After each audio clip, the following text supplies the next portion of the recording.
Hello everyone, Namaste. My name is Father Joe and I'm a priest from the Catholic Universalist Church. And welcome to the Corporate Mystic. Now today, pag-uusapan natin ang isang kwento na very interesting and it's called, Should I Quit My Job? But before that, intro.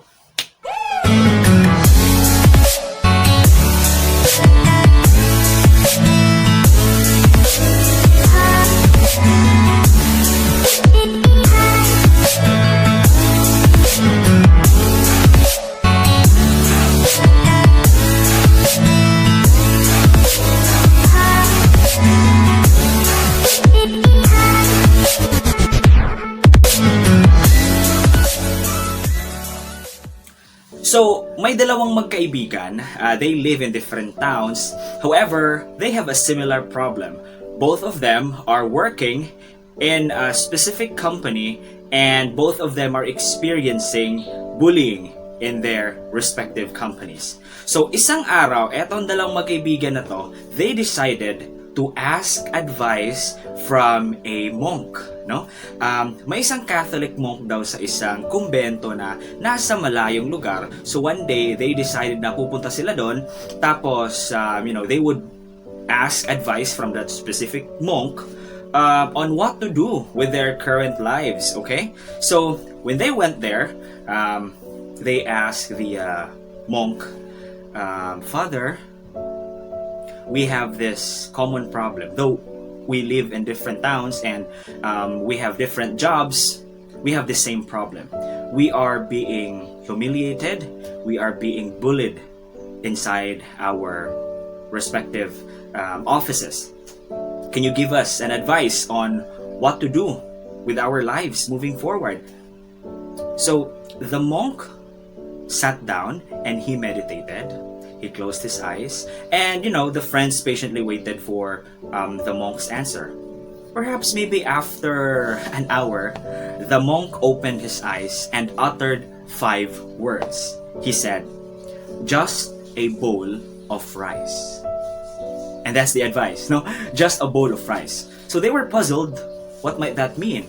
However, later on, they have come into their senses. They said, I think what he meant was that our jobs, this is just something that we need to do so that we can have something to eat, so that we can provide for ourselves. And the other one said, I think you are right. Maybe that's just the meaning of it, okay? So they went back home to their different towns and, they have proceed with their life. Yung isa, because he cannot take the the humiliation, the bullying, and the sarcasm from his workmates, he decided to submit a resignation letter kasi it's not good for his mental health. So he resigned and then he did his passion, no? He has this passion for agriculture. So he went back to his province and he started planting crops, and then it turns out that he's really good at what he's doing and he yielded really well. And so on, after so many years, yumaman siya, no? He became rich because of what he's doing. And he became the main suppliers of crops and vegetables in different stores. So, he succeeded in that field. The other one, because he realized that, it's just a bowl of rice. So, meaning, if he can still take the the humiliation or the sarcasm, he decided to, maybe I'll just not take this personally. Kumbaga, as long as hindi naman nila ako sinasaktan of physical, maybe I can just, go on with my life and I will not take that personally. And what happened is that, through time, yung mga nambubuli sa kanya, dahan-dahan na nawala sa opisina, and then he worked hard. He did not take things personally. What happened is that he was promoted slowly, promoted into a supervisor until he became a manager, he became an operations manager, and right now, he is one of the top directors in their company. And so, he became successful because of that. So, after many years, etong dalawang magkaibigan na to, nagkita sila ulit. Tapos, they ask each other, "Bro, what happened? Eto bro, manager na ako ngayon. Director na ako ngayon. Medyo, nakaluwag-luwag na tayo. Ikaw, Me bro, I resigned from my job and I focused on agriculture. Eto, medyo okay na din. Yung mga anak ko, napag-aral ko na din. So, I think this is already success for me. So, the two of them, chose different paths, but both of them had something good that happened in their life. In, when they met, napag-usapan nila. And then, all good things happened to them, though they chose different paths. So, they were wondering if who among them made the right decision. So, what they did, bumalik sila dun sa monk, dun sa kumbento niya. Tapos, they asked the monk, Father, nag-resign ako sa trabaho ko. I focused on agriculture. I became successful. Sabi naman ng isa, ako naman, Father, nagpatuloy lang ako sa trabaho ko. I just didn't take things personally. I became promoted and I'm one of the directors of our company. And, I think I'm also successful in my field. So, who made the right decision between the two of us? I mean, who got your advice correctly? So, that was their question.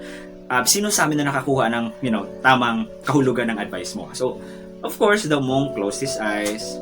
And then, when he opened his eyes, he said 5 words again. Just a difference in perspective. Just a difference in perspective. And then, when they hear that, they realize that both of them made the right decision. End of the story. So, anong aral ang mapupulot natin sa kwentong ito? Mga kapatid, mga kaibigan, 3 things. First is that do not compare your life with others. No? The moment you compare yourself with others, you started insulting yourself. Do you know that? Everyone has different set of genes. We have different parents, right? Different set of genes. So iba-iba yung mga skills and talents natin. Also, everyone has been raised differently by our parents. No? That's nature versus nurture. And if you want to take that a step further, everyone has different karmas in their past lives. Kaya iba-iba yung mga katangian natin, iba-iba yung mga kakayahan natin. So you cannot compare your success with the success of your fellow man. No, sabi nga ni Albert Einstein, di ba? If you judge a fish by his ability to climb a tree, you will spend your whole life thinking that the fish is stupid, right? Because we were created in a way that, we have skills and talents that are different from each other. And what we need to do is we need to focus on that, and perhaps that will lead us to our different paths of success. Number 2 is that don't take things personally, no? Just like yung dalawang magkaibigan, yung isa, he think that maybe the abuses of my workmates is not good for my mental health anymore, so he submitted a resignation letter. Pero wala na siyang sinabing masama about his boss, about his workmates or whatnot. Just leave, right? If it's not doing you good anymore, just leave, okay? While the other one, yung ginawa naman niya, hindi siya nag-resign because he just think na, I think etong mga sinasabi nila, this really doesn't create an impact over me. So maybe mas malakas yung yung tinatawag natin na mental toughness niya. So he just proceeded with his work, and then eventually yung mga workmates niya na nambubuloy sa kanya nawala because he maintained a positive attitude, and then he became successful. So both of them became successful in their respective fields. And lastly, number 3, your faith lies in your hands. Ang iyong kapalaran ay nakasalalay sa iyong mga kamay. It is true that experience is the best teacher, right? However, our life is too short to experience all the experiences we can experience in this world, tama? That's why it is also wise to seek advice from people who are more knowledgeable than us. However, the decision still lies within our hands. We can choose to do the advice that they have given to us, or we can also choose not to do it, right? Or we can also choose to interpret it differently, just like dun sa dalawang magkaibigan, right? They receive the same words, just a bowl of rice. However, they interpreted it differently, and they have managed to navigate their lives from that 5 words that they have heard from that monk. So, dear brothers and sisters, we need to understand na kung ano man ang nangyayari sa buhay natin ngayon, itong lahat ay nasa ating mga kamay. This is our responsibility. Our lives, our responsibility. That's why right now, you have the choice on what to do with your life. You can rely on your experience as a teacher, that's good.